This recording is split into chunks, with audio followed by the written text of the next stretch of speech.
सबसे पहले तो मुझे बताइएगा, आज बड़ा क्रिटिसिज्म आया शाह महमूद कुरैशी साहब की तरफ से, जिनका भी खुद नहीं समझ में आ रहा। एक हालांकि उनकी मीटिंग भी हुई पिछले दिनों चेयरमैन पीटीआई की तरफ से,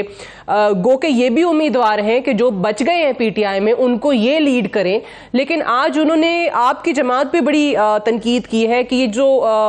पार्टी की लॉन्चिंग है वो इमरजेंसी में डेथ ऑन अराइवल जैसी है। बिस्मिल्लाहिर्रहमानिर्रहीम। सादिया, पहले तो माजरत है चूंकि आपकी बार बार ख्वाहिश के बावजूद मैं स्टूडियो में नहीं पहुंच सकी और आज भी हमें स्काइप पे प्रोग्राम करना पड़ रहा है। इंशाल्लाह हम इकट्ठे होंगे और डिटेल से बात करेंगे। अभी जो आपने सवाल किया है, देखिए शाह साहब के जो तेवर हैं, शाह साहब की जो ख्वाहिशात हैं, शाह साहब के जो अरमान हैं,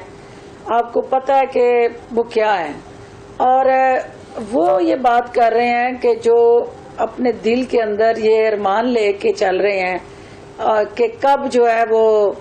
जल तू जलाल तू, इस बला को टाल तू, कि किसी तरह उनको नाहल करवा और वो मैं गद्दी संभालूं, गद्दी नशीन के तौर पे। तो गद्दी नशीन बन के और पार्टी के जानशीन बन के शाह साहब का जो रवैया और शाह साहब की जो सोच है, मैं ज्यादा इसलिए नहीं इस पे बोलना चाहती कि हो सकता है वो हमारे साथ शामिल हो रहे हूँ और मैं आने वाले दिनों में आपकी जबान तो नहीं देना चाहती, क्योंकि हम दरवाजे खुले रखना चाहते हैं। क्योंकि जो खान साहब दिखाते सज्जी और मारते खब्बी हैं, तो अभी जो इश्क चला हुआ है शाह साहब का, अभी पहली मीटिंग में जो उनके चेहरे पे हवाइयां उड़ी हुई थी और जिस तरह से बेआबरू हो के तेरे कूचे से निकले, तो मीडिया से भी बात नहीं की थी उन्होंने और दौड़ लगाई थी। तो हम ये नहीं चाहते कि शाह साहब का एक मुकाम है, एक लीडर के तौर पे भी, वर्कर के तौर पे भी, उनकी जुबान से ये इस तरह की जो गुफ्तगू है वो उनकी शान शयान नहीं है। हाँ, जहां तक बात है इस्तेकाम पाकिस्तान पार्टी का, तो मुझे ये बताएं कि ये बिल्कुल डेथ वारंट इशू हुआ जिस दिन आपके एक ऐसी जमात जो पहले दिन जिसका जन्म हो रहा था, 100 से ज्यादा पार्लियामेंटेरियन और टिकट होल्डर जो थे वो उसकी लॉन्चिंग में मौजूद थे। आज तक कभी नहीं हुआ पाकिस्तान में, जब भी कोई सियासी जमात बनी है और वो कोर ग्रुप 4-5 लोग मिलके बैठ के प्रेस कॉन्फ्रेंस करते हैं और जमात का ऐलान करते हैं। इस्तेकाम पाकिस्तान पार्टी वो पहली जमात है जिसने पहले दिन ही 100 से ज्यादा लोगों को अपने साथ बिठाया, शो अप किया, अपनी स्ट्रेंथ दिखाई। और फिर वो ऐसे वैसे लोग नहीं है, वो लोग थे जो अक्सरियत उसमें पीटीआई को अपनी जवानियां, अपना खून, अपना वक्त, अपने वसाइल और अपनी तमाम कई साल लगाए पार्टी में। बट डॉक्टर साहब को ये पता होना चाहिए, इस्तेहकाम पाकिस्तान पार्टी को लेके बड़े लोग सवाल भी उठाते हैं। खुद पीटीआई वाले जब तनकीद करते हैं, जो बच गए पीटीआई में, वो कहते हैं कि जी ये वाहिद पार्टी है जिसमें लीडरान तो बहुत सारे हैं, वोटर कहाँ हैं, कारकुन कहाँ हैं? कारकुन लीडर के पीछे आता है। और जिस दिन खान साहब ने 22 साल जो जदोजहद की थी, तो 22 साल वो 20 लोग ही रहे और वो बार बार जलसों में बताते थे, आपको याद है? वो 22 साल में एक ही बात कहते थे कि मैं मेरे पास जो है 22 से 23वां बंदा कोई नहीं आता था। और फिर आपको पता है कि प्रोजेक्ट इमरान खान लॉन्च होने के बाद जिस तरह से फिर वो चहल पहल और रेल पहल हुई, तो वो भूल गए ना, वो समझ रहे हैं कि वो लोग उनके साथ आए और लोगों ने उनको, वो तो 22 साल से यही मैनिफेस्टो, यही कमिटमेंट और यही गोल्स और यही ऑब्जेक्टिव्स लेके चले हुए थे। और इवन के 2013 में मैं आपको नोट कहती हूँ कि मेरे पास आए थे इनकी टीम के, आप हमारी टिकट से इलेक्शन लड़े, तो मैंने हंस के उनको ये कह दिया था कि डेवो का टिकट मुझे नहीं चाहिए और मैं पार्टी के टिकट पे इलेक्शन लड़ूंगी। तो अगर 2013 में कोई उनके पार्टी के टिकट लेने के लिए तैयार नहीं थे, तो फिर कुछ तो ऐसा हुआ होगा कि खान साहब 22 से जो है फिर आज वो दावा कर रहे हैं कि मैं कल्ला ही काफी हूँ, तो वो कल्ला काफी नहीं हो सकते, उनको एक टीम वर्क चाहिए। और ये सारी उनकी टीम के लोग थे जो उनको छोड़ के आए हैं। उन्हें सोचना पड़ेगा अपने उन रवैये पे, उस बयानिए पे, उस पूरे इर्द गिर्द की अपनी टीम पे कि क्यों ऐसा हुआ कि एक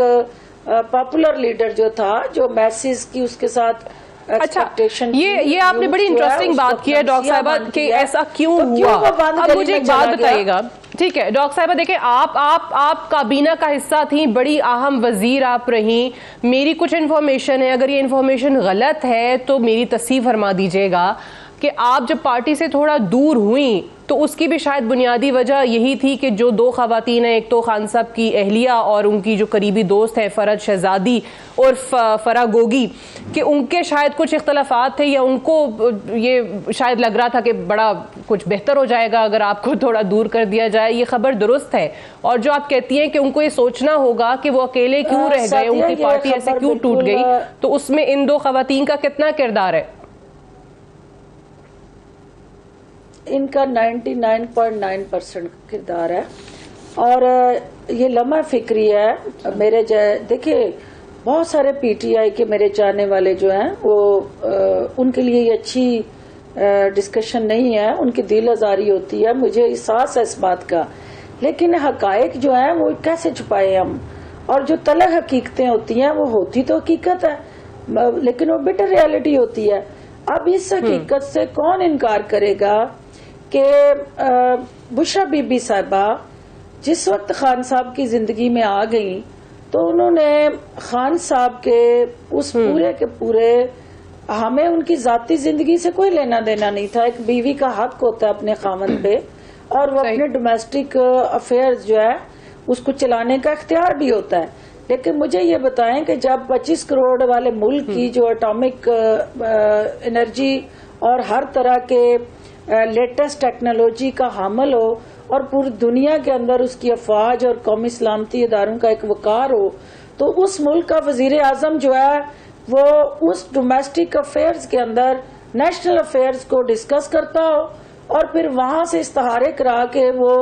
उस मुल्क की पॉलिसीज को इम्प्लीमेंट करता हो, और फिर वो लाइकिंग डिसलाइकिंग की बेस पे वो एक खतूने खाना, जिसको वो कहते हैं वो तो खतूने खाना है, वो खतूने खाना जो है वो हर उस शख्स को उनसे डिसोसिएट और डिस्कनेक्ट कर रही हूँ जो उनकी असलियत को जानता था। आप उसका अंदाजा लगा लें कि ओम चौधरी कौन था, उसको पहले दिन ही क्यों डिसोसिएट किया गया, जहांगीर तरीन कौन था, और ये आपको पता होना चाहिए कि ओम चौधरी ही